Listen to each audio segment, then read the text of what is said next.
What's up, guys? Welcome to Knockers on the Bottom. I'm your host, Jay Miller if you like, so let's get into it. So today we're going to take a look at the Houston Texans offense against the Cowboys defense, and some of the things that, the Cowboys are absolutely going to have trouble with this week. I know that the Houston Texans might have some injuries on defense. We'll get to more of that tomorrow, but for all intents and purposes, take a look here at a couple of plays that the Texans run, and then a couple of ways the Cowboys, run their defense, and see kind of where the trouble is going to be. So on this play, you have C.J. Stroud lined up in the backfield. Sorry, guys. You also have 5 down linemen here in front of them. You have a couple of guys tight on this side. Looks like this guy is kind of in motion or maybe still getting lined up. Let's roll a little bit, see what's going on. All right, so yep, a little bit of motion there just to get everybody lined up. So this formation, very similar to what Philadelphia was running against the Cowboys last week. A lot of times they did it out of a one-back set, but there were times that they lined up Devontae Smith out there. There were times that they motioned A.J. Brown just to kind of, or a tight end, just to kind of keep the Cowboys, looking at things. Now, the Texans are going against a much better defense here with going against the Detroit Lions. You see the Detroit Lions here match it with nickel. They have their 4 down linemen, right? Their 2 linebackers, and then they have corner here, safety deep here, another safety up, another corner here, another corner here. So basically they're matching it with their nickel defense just to kind of see what happens. This will probably be a similar way that the Cowboys match it. So on the snap of the ball, this is going to be the biggest challenge this week because C.J. Stroud is such a good quarterback. Boom. Their offense does a great job of getting the Lions to get up the field, right? So on the snap of the ball, you can see they're going to run a screen play. Lions are actually blitzing on the play. They bring an extra guy, and this was just a perfect call for being against the blitz. So now you've got a guy out here, Joe Mixon, boom. When he catches the ball, this is executed nicely. You have a tight end here. I believe that's Dalton Schultz. You also have, is that the center? Yeah, it looks like that's the center out there who vacated the spot and is getting out there to block. So you got the center out there as well. And then you got Mixon with the ball. Now, Mixon is going to be, and all the plays I'm going to bring down here are going to be in the passing game because, honestly, we already know it's been extensively beat to death how bad the Cowboys are in the running game. I think you guys understand it now, so I don't think I need to go through breaking that down for this game. We know Mixon's going to be able to have some success there. But in the passing game, you see him out here. He gets out on the edge. One of the other Cowboys' weaknesses that they've had this year. So you're going to be looking at Trayvon Diggs to make this tackle. I mean, thankfully the Cowboys have the Marvion Overshown. Otherwise, there'd probably be a lot more damage happening this year. But as you can see, the Cowboys are going to have to make sure that their guys are playing sound technique and sound defense. Because as you can see here, once this guy gets out and gets into the open field, he's pretty difficult to bring down, right? You see him running. Nobody's bringing him down. He's taking this play, and he almost took it to the house here. Like I said, on a better defense than the Cowboys are going to be showing up here on Sunday. So, if you already have him doing this against Detroit, it's going to be an interesting, day having him do this against the Dallas Cowboys. All right, so let's take a look at another play that they're running here. Very similar to what the Eagles ran against the Cowboys. Sorry, looked a little blurry there. So, as you can see, the Texans are lined up now this time with one guy, right? One guy in the set to the left of the quarterback. Still have their 5 down linemen, have a tight end tight to the line of scrimmage, 3 wide receivers out to the side. Detroit again matches it in nickel, but they're giving that look like the Cowboys like to show, right? Coming up and acting like you're going to mug that A gap, and either some of these guys are going to drop out in the coverage to play against the pass, or some of these guys are going to attack the pocket and try to get C.J. Stroud to speed up his timing or to move him off his spot, hopefully getting a completion or at least make it, a tough pass play. So on the snap of the ball, we see C.J. Stroud. He's kind of reading it a little bit. He's looking here. He brings this guy in motion. Okay, so now he knows his man-to-man coverage on the outside. because the motion is the indicator, and the Lions decide to bring pressure here. And as you can see, the Texans do a really good job of blocking it up. And one of the things that I want to highlight here is how awesome CJ Stroud is at making sure to hit his play with timing, right? He's not going to hold on to the ball once the play starts.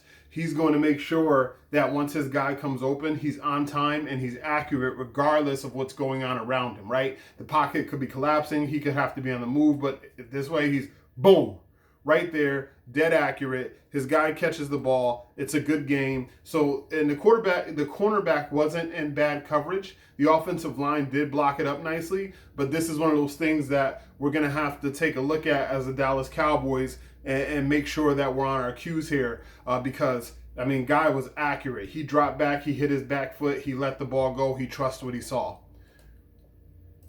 So, again, another play. This one's in the red zone. Another place that the Cowboys have had plenty of struggles this year. So, as you can see, again, they line up with one back to the right? This is very similar. The Cowboys line up this way a lot, but the Eagles also did line up this way a lot. We saw this a lot last week, and the Cowboys got beat 34-6. So they had a lot of trouble out of this formation here. So you got 4 wide receivers, got the running back lined in tight. The Detroit Lions, again, matching a nickel. This is what happens most of the time in the NFL. Most of the time you're going to see a nickel defense to match up whenever there's 3 or more wide receivers. So at the snap of the ball, boom. So first of all, it's really blocked up. It looks like Detroit's actually in a zone here. So it looks like there's 2 deep safeties right here. It looks like it's actually going to be quarters coverage, right? Because this guy's breaking down this side of the field. This guy has deep. This guy has deep. So this guy has middle this side of the field, middle this side of the field. This guy has this. And then one of the guys is kind of just like a roamer, right? Looks like that's your roamer there. So then as everybody hits the zones, you see the defense kind of match up a little more. So right now, this play looks pretty much dead in the water. Detroit's got a lot of guys here around CJ Stroud. So this play looks like it's going to be dead in the water. So let's let it roll. Boom, no motion before the snap. Snap of the ball comes in. Everybody does their job. In Detroit, boom, CJ still gets the ball out even though pressure is there and is dead on accurate.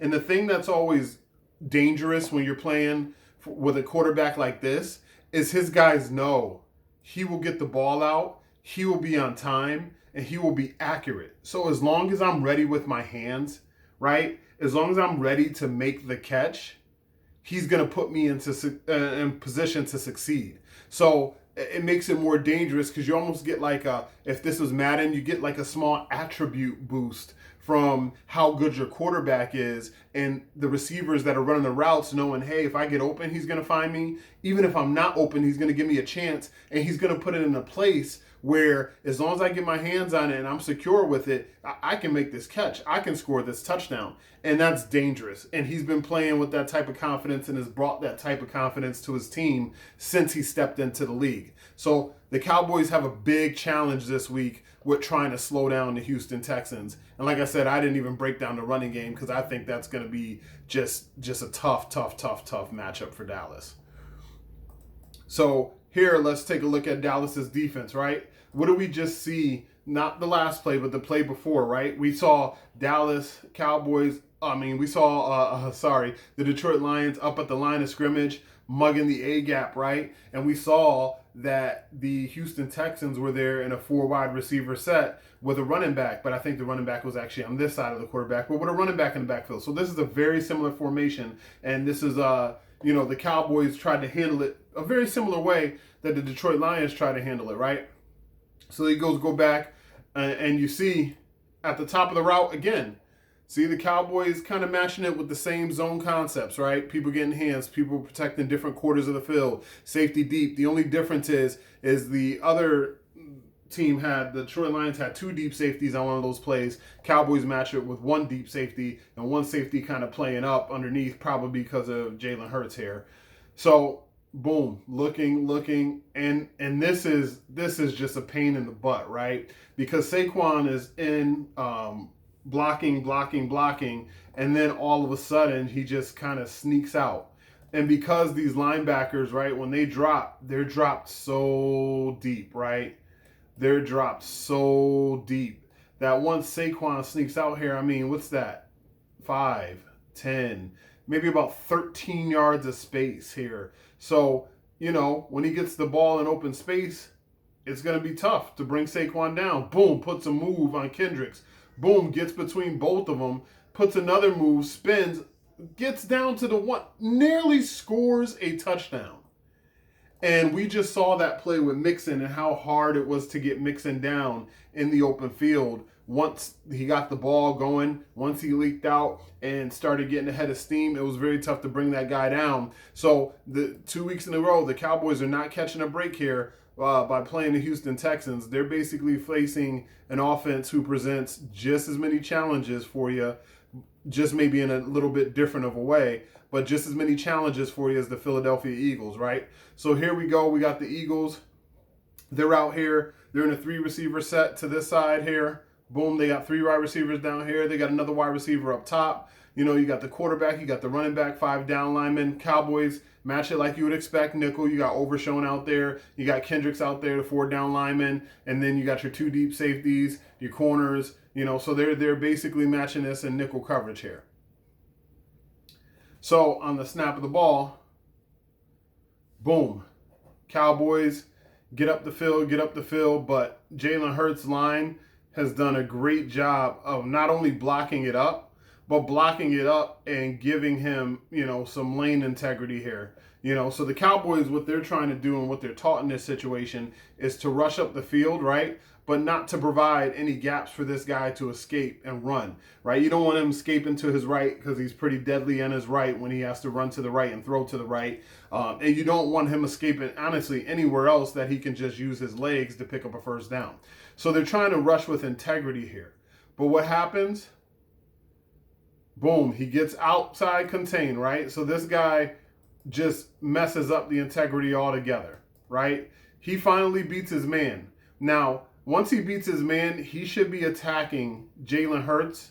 He should be attacking his outside shoulder, right? Because that's going to keep him in the pocket. But what does he do? He salivates and he says, I got a sack. And because he thought he had a sack, he attacked straight up. He didn't even attack his inside shoulder. He attacked straight up. Jalen Hurts just makes a little move, gets out there. So now we're into the secondary play, which is going to give the Cowboys trouble 10 out of 10 times. And then you got, boom, A.J. Brown coming free over the middle, catches the ball, gets down the center of the Cowboys, and this is the type of stuff you're going to see from Tank Dell. This is the type of stuff you're going to see from even Joe Mixon, Dalton Schultz. We know him all too well. These are the types of things you're going to see, and the Cowboys defense is having a lot of trouble with that this year. So I'll give you one more, before I kind of wrap it up here. So once again, we see that the Cowboys are matching. The Eagles have 5 wide receivers now, so the Cowboys are matching with nickel again. They're not putting an extra corner on the field to maybe possibly go dime, so they're still going nickel here, right? So here we go. So boom, on the snap of the ball, nobody's motioning or anything like that. Jalen Hurts is just getting a nice static look at what's going on. Ball snap, Cowboys send an extra. Wow. Right here, this play is dead to rights, right? Dead to rights. DeMarvion Overshown has him. I don't know if you can see that, so let me just turn it a little bit more. Overshown's got my boy. He's got him, right? Boom. Snap of the ball. Hurts drops back. Overshown comes on the blitz. He is free. He is free. Right here, this play is dead. This play's dead. Right here. It's dead. What happens? Boom. Now, that time, DeMarvion Overshown did the right thing by attacking the outside shoulder to keep Jalen Hurts in the pocket, but he didn't throttle down. So it was kind of, you played just, we like you to play fast, but you played just a little too fast on this play, right? So you use your speed to get there.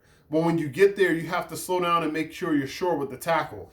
Overshown was just coming in at 1,000,000 miles an hour, and attack that outside shoulder, like I said, which is okay. That's okay, because you're still trying to keep him in the pocket. And if you would have throttled down and were slower and kind of just got your hands around his shoulders, and this way he couldn't take off and run, and then the rest of your guys rally and get there, that play's dead in the water. But what happens? Because you don't throttle down, you miss that. And here we go, secondary play again, which is the Cowboys having all that trouble. And Donovan Mitchell here, I mean, were you trying, my man? Because when the secondary play starts to happen, right? Donovan Mitchell is there. He's at the play. He has a chance to make a play on the ball. It's not like he got ran away from by the tight end here. I mean, he's here. He's in phase the entire way. And he just stands there.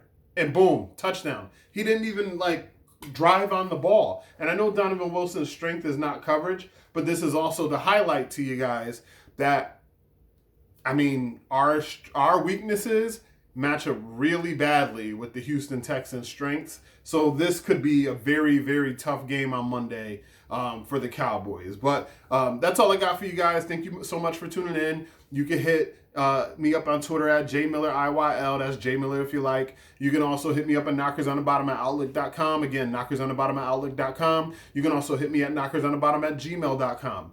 You can leave questions, comments below, anything specific that you want me to cover. I'll take them here. You know, I'll take them on email. I'll take them via Twitter, put them all into a mailbag, make it a formal segment.